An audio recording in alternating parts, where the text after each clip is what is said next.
পৌনে 4 বছর একটি ধারাবাহিকের নায়ক তিনি। আগামী বুধবার তাঁর সেই পথ চলা শেষ। দিব্যজ্যোতি দত্ত ওরফে সূর্যকে স্টার জলসার ধারাবাহিক অনুরাগের ছোঁয়ায় আর দেখা যাবে না। রবিবার এই ধারাবাহিকের জন্য শেষ শুটিং ছিল তাঁর। এ কথা অভিনেতা জানিয়েছেন আনন্দবাজার.com-কে। অভিনেতা বলেন, কোনো কাজের শুরু যেমন থাকে তার শেষও থাকে। এতগুলো দিন একটা ধারাবাহিকের সঙ্গে যুক্ত থাকা সহজ কথা নয়। ছেড়ে যেতে তাই ব্যথা তো লাগছেই।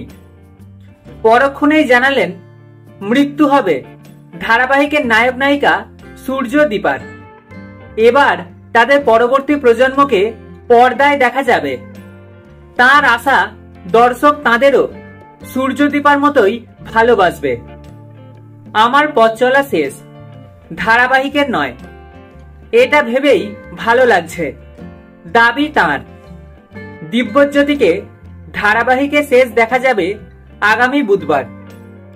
স্বস্তিকা থাকছেন, দিব্যজ্যোতি থাকছেন না। দর্শক আগ্রহ নিয়ে ধারাবাহিক দেখবেন। তিনিও তো থেকেও যেতে পারতেন।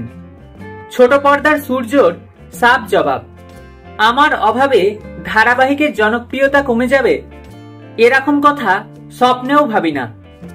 পরের প্রজন্ম ধারাবাহিকের মান এবং জনপ্রিয়তা এখনকার মতোই ধরে রাখবে, সেটা জানি।